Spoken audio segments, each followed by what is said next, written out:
Hello, I'm Katherine Cooper. I'm at Presto Classical and I have James Gilchrist, who's very kindly agreed to come along and have a quick chat with us about his latest disc of the Britten Serenade with the Amsterdam Sinfonietta. James, hi. Thank you so much for coming along. Pleasure. Where do you start recording something like this? Almost 50 recordings in the catalogue. What's special about this one? Yeah, you're right. There are many recordings of this piece available. This recording does something which I am very keen on in English music. I think English music has a terrible tendency to be ghettoized and only ever performed by Englishmen. And at last we have a Dutch group and a Dutch horn player embracing this English music and bringing a new light to it, I think. And also, I love this record. It's got an extraordinarily fresh feel to it, to my mind, and I think that comes partly. I shouldn't say this too much because it's rude to conductors, but it comes partly from our having worked without a conductor. So the group of musicians, we were all together for a good wee while and made several performances of the work before we sat down and recorded it. Actually, I stood up to record it, but that's by the by. And I think that the intimacy that one gains from having to work together like chamber music rather than in a sort of a directed manner with a conductor is hugely valuable, and I really enjoyed making the record, and I think it's come out well. Lovely. Excellent.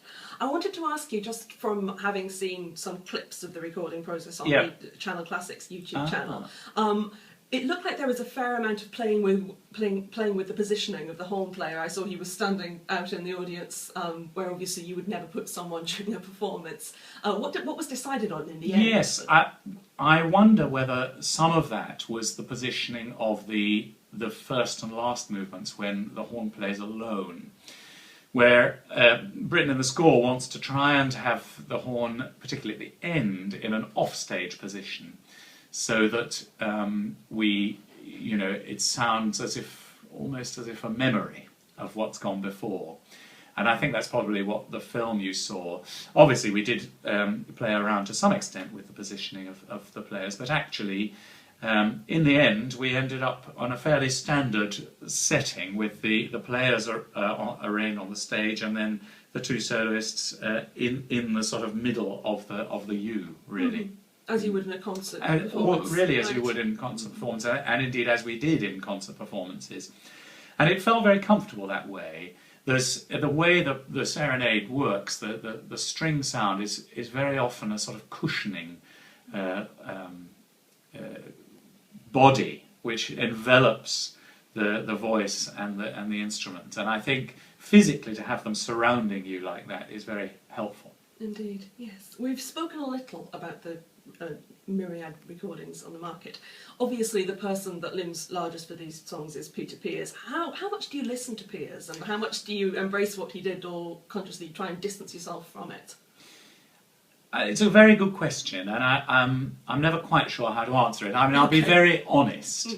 I don't listen to his recordings very much, and it's partly deliberate. It's now some time since Britten and Pears made their, exquisitely excellent recordings. He was a fine artist, he really was. But I think there comes a point when you have to say, I'm going to put that to one side and I'm going to take this music afresh, and I'm just going to perform it how I want to perform it. And I do think there is a bit of a danger with listening to other people's recordings too much, is that you can end up sort of imitating them rather than deriving something from your own soul to put forward. And I suppose that is a real danger, and it's something I very consciously try to avoid. Of course, there may be similarities in our performance, and we are performing the same works, and golly, he was a major artist, and I wouldn't want to put myself really sort of next to him in any way, but I think these days, he's been dead a while, and those recordings of his are going to stand the test of time no matter what. And perhaps, you know, it's interesting to hear people now come along who weren't brought up too much under the shadow of Pears and can approach Britten's music without having to feel that they have to do it his way. And looking over the shoulder exactly, all the time. Yeah. Indeed, yes.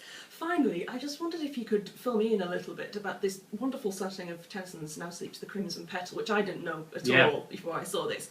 Was this something that Pears actually performed in his lifetime? Or? I don't know the answer to that. I don't think so.